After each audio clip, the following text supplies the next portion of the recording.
الحديث قليلا عن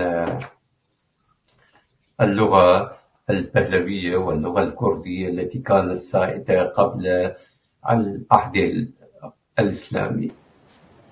أضيف فقط بسرعة فأقول اللغة البهلوية ما دمنا كنا نتكلم عن اللغة البهلوية، الكلمات المأخوذة منها.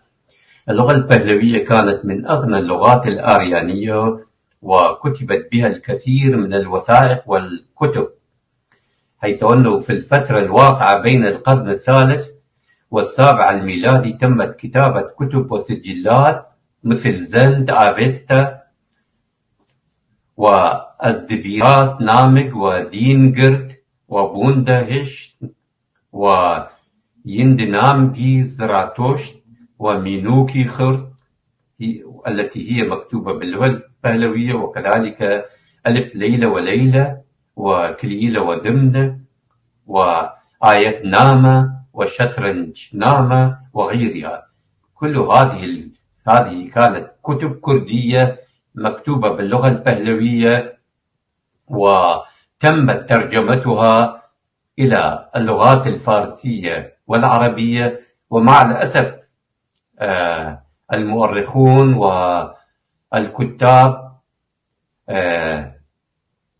يدعون بأن هذه الكتب كانت باللغة الفارسية وتمت ترجمتها من الفارسية إلى العربية، ولكن في الحقيقة كانت لغة كردية ترجمت إلى اللغات الفارسية والعربية.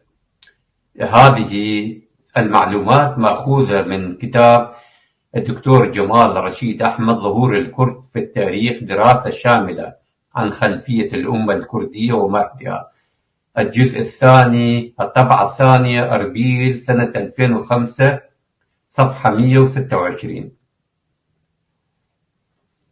وأيضا من نفس المصدر قسم من هذه المعلومات من صفحة 464. أيضا هناك كتاب أيضا يمكن كلكم سامعون بهذا الكتاب، شوق المستهام في معرفة رموز الأقلام لابن وحشية. فقبل أكثر من 1200 سنة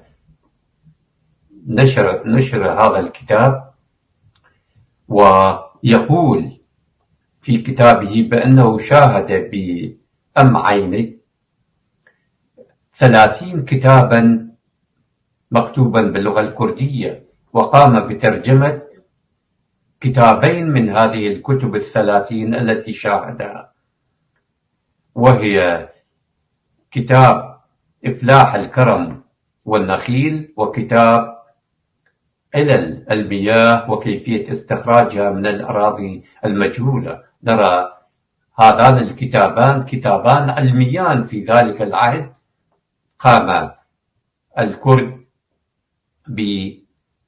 بتأليفهما وتأليف كتب كثيرة جدا. وبقيت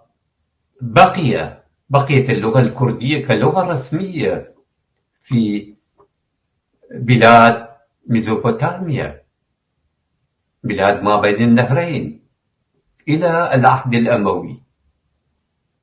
ففي عهد الخليفة الأموي عبد الملك بن مروان، الذي كان من أكثر الخلفاء الأمويين تمسكا بالتعصب العربي العنصري، حيث طبق سياسة التعريف في مجالات عديدة. لحد عهد هذا الملك الأموي كانت اللغة الكردية لغة رسمية في بلاد ما بين النهرين، يعني كل العراق الحالي وبضمنها أجزاء كبيرة من شمال كردستان من آمد وغيرها كانت أيضا جزءا، وأيضا غربي كردستان. هذه المناطق كلها جزء من بلاد ميزوبوتاميا.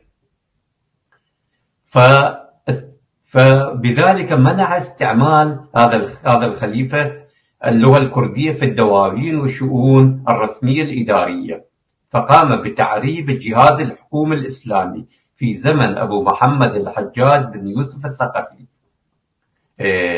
الذي عاش من سنة 660 إلى 714 ميلادية، وهو كان سياسيا وقائدا عسكريا أمويا.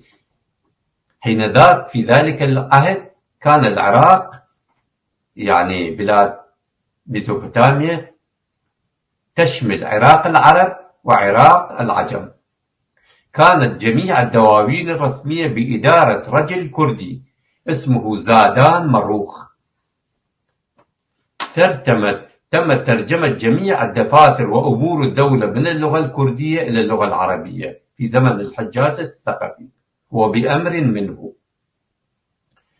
كانت اللغة الكردية وأبجديتها متداولة حتى زمن الحجاج بن يوسف الثقفي دون انقطاع، وكانت الأبجدية الكردية تستعمل حتى أواخر عصر الخلفاء العباسيين، بعد أن ألغى الحجاج اللغة الكردية كلغة رسمية لبلاد ما بين النهرين واستبدلها باللغة العربية.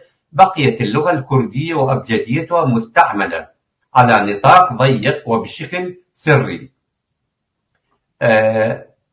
هذه المعلومات مأخوذة من كتاب أستاذ كيو مكرياني مكتوب باللغة الكردية، اسمه فرهنگی مهاباد، چاپی یکم هولیر چاپخانه كردستان، صادر في سنة 1961. ومن كتاب ميجوي كرد وكردستان، يعني تاريخ الكرد وكردستان، للأستاذ محمد مردوخي كردستاني، ترجمة السيد عبد الكريم محمد سعيد، مطبعة أسعد بغداد، صادر في سنة 1991. شكرا لسماعكم. وهذه أحببت أن أضيف هذه المعلومات أيضا لمحاضرتنا.